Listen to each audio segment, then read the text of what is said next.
Okay, New York Jet fans, it is Wednesday, October the 15th, 2025. We got a game coming up against your Carolina Panthers, and we got to talk about the injury report. We got to talk about the news around the Jets these days. A couple of things before we get into the injuries. First of all, Brees Hall clarified his statement. He's not talking about trades, he's just talking about some personal things. So, free 20, not about a trade, apparently.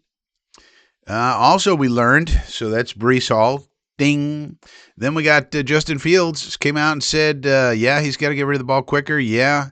Uh, he knows that. And also, his legs have not been 100%, apparently, these last few weeks. But he feels better this week. And that highlights another problem when you have a run first quarterback.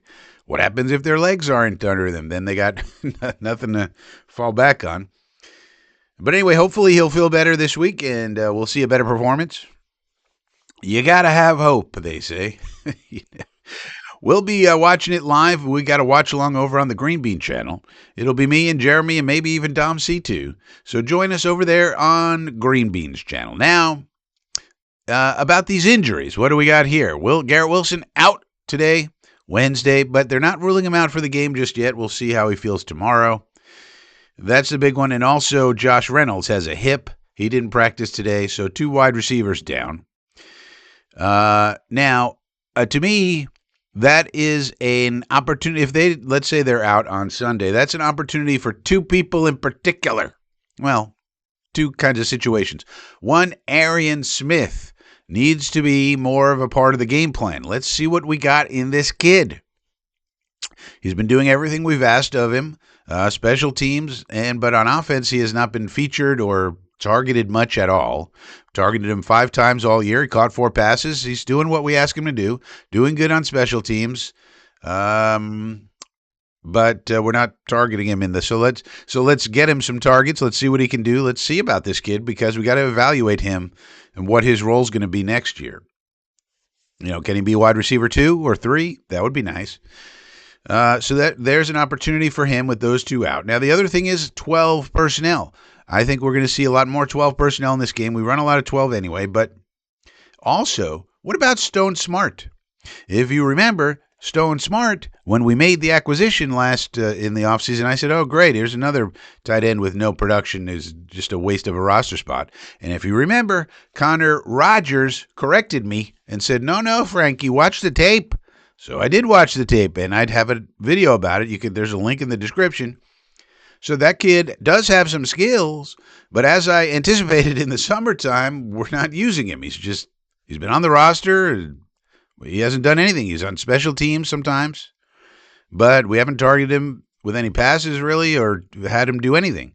So is this the week we get more of Stone Smart? And what about Jelani Woods? We acquired this Jelani Woods fellow, and we were all excited and said, hey, this is a good dart throw. Big giant guy, has trouble catching the ball a little bit, but or he has anyways, had injury issues in his career, and but he's been sitting on the roster and been inactive all season. So what was the point of acquiring him? Maybe this is time for a little Jelani Woods. And if we want to go to a 12 personnel heavy game plan, well, maybe having 4 tight ends in addition to Ruckert and Taylor would be the way to go because, you got to swap them in and out, et cetera, et cetera. Maybe we get a little Stone Smart. Maybe we get a little Jelani Woods.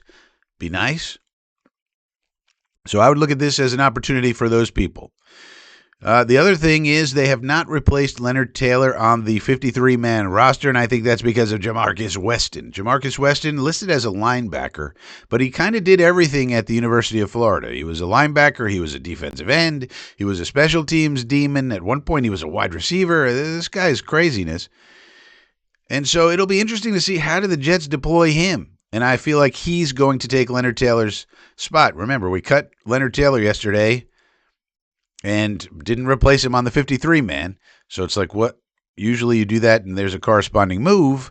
At least as of right now, which is 18:01 on the East Coast of America on Wednesday, 10/15/25, there has not been a corresponding move. But Jamarcus Weston was a full participant in practice today, FP, on a Wednesday. So it seems like he's going to come off of IR, and that's going to be the roster spot we need. We also have to see, we haven't received news that, well, he must have, otherwise we would have heard about it. Leonard Taylor, I guess, went unclaimed. I would think the Jets would want to sign him back to the practice squad and bump somebody else off, but that also remains to be seen. So something else to watch, Jamarcus Weston. Does he make any kind of impact? Does he play on defense? If you remember, Tyler Barron didn't play any snaps on defense last week. So even with the depleted defensive line, rookie Tyler Barron, didn't do anything. No snaps. So how are they going to utilize Jamarcus Weston? Probably just on special teams, but does he have a role on the defense? That'll be interesting to see. I mean, let's face it, we're 0-6. We got to grasp at straws here. I mean, figure out, thinking about the future, who could be on the team. If Jamarcus Weston even makes an impact on special teams, well, that's a nice little pickup as a UDFA.